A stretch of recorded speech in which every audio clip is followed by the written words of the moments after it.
আসসালামু আলাইকুম ওয়া রাহমাতুল্লাহি ওয়া বারাকাতুহু। সম্মানিত দর্শক শ্রোতা মণ্ডলী, আপনারা কয়েকদিন হলো লাইভটি দেখতে পারলেন। প্রায় ১ ঘন্টা ৫৫ মিনিটের লাইভ ছিল। আমাদের প্রিয় শায়েখ আলী হাসান ওসামা, প্রিয় ভাই ব্রাদার রাহুল। আসলে সেখানে ছিল একটা পর্যালোচনা। উমর রাদিয়াল্লাহু তাআলা আনহু কত রাকাতের আদেশ করেছিলেন সে বিষয়টি নিয়ে একটা পর্যালোচনা হয়েছিল। কিন্তু অনেকে অনেকভাবে নানান ধরনের খারাপ মন্তব্য করেন যে ডিবেট ব্রাদার রাহুল জিতে গেছেন, আলী হাসান ওসামা ঠকে গেছেন। আসলে মূল বিষয় কিন্তু এটা ছিল না।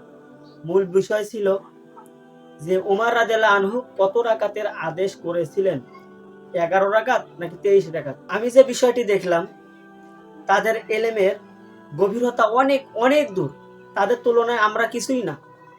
অথচ আমরা সাধারণ মানুষ এগুলো নিয়ে লাফালাফি বেশি করি, মারপিট করি, বক্সিং করি, সবকিছুই করি আমরা।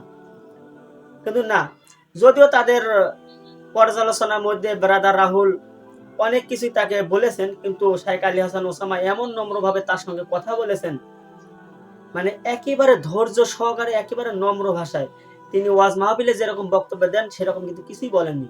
ব্রাদার রাহুল তিনি যে বক্তব্যগুলো দিচ্ছিলেন, আসলে তার আরবি বলার ক্ষেত্রেও ভুল ত্রুটি ছিল। এই জন্য শায়েখ আলী হাসান ওসামা বলেছিলেন, এনার সাথে আমি কি বাহাস করব। জাস্ট আলী হাসান ওসামা ওনাকে বোঝানোর চেষ্টা করেছিলেন, কিন্তু উনি কোনোভাবেই বোঝেননি। যার কারণে আলাদাভাবে আবার লাইভ করে, মানে নিজে জিতে গেছেন আলহামদুলিল্লাহ, এরকম যখন লাইভ করা শুরু করলো, কটাক্ষ করা শুরু করলো, তখন কিন্তু শায়েখ আলী হাসান ওসামা তিনি তার প্রত্যেকটা কথার জবাব দিচ্ছেন এবং তিনিও লাইভ করছেন। আসলে ওলামায়ে কেরামদের তারা ছোট থেকে মাদ্রাসায় পড়াশোনা করে আরবি ভাষার ক্ষেত্রে তারা অনেক সাফল্য অর্জন করে থাকেন।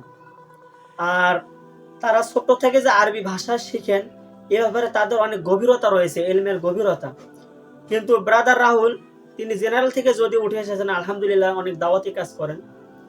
তো তার বোঝা উচিত যে ওলামায়ে কেরামদের সঙ্গে ডিবেট বাহাস না করে উনি একটু ইলমের গভীরতা আরো অনেক চর্চা করুক, তাহলে ইনশাআল্লাহ ভুল ত্রুটিগুলো ভেঙে যাবে। এজন্য আমাদের মূল বিষয় কিন্তু এগুলো না। মূল বিষয় হচ্ছে তাওহীদ এবং জিহাদ। বর্তমানে মুসলিম জাতির উপর যে আক্রমণ চালাচ্ছে, এগুলো ঠেকাবে কে? যাদেরকে আল্লাহ তাআলা জ্ঞান দিয়েছেন তারা হকের কথাগুলো বলবেন এবং মুজাহিদ তৈরি হতে হবে। এই বিষয়গুলো নিয়ে আমাদের আলোচনা না করাটাই উত্তম। কিন্তু তারপরে আহলে হাদিস ভাইয়ারা জাল হাদিস সে বলে তারা সাব্যস্ত করছেন।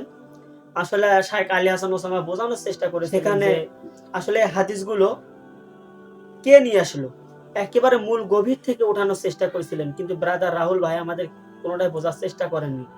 আল্লাহ তাআলা বোঝার তৌফিক দান করুন এবং ইলমের গভীরতা চর্চা করার তৌফিক দান করুন, আমিন। আমরা এগুলো নিয়ে মতভেদ সৃষ্টি না করে আমরা ভালোর দিকটা যেন দেখি। আসসালামু আলাইকুম ওয়া রাহমাতুল্লাহি ওয়া বারাকাতুহু।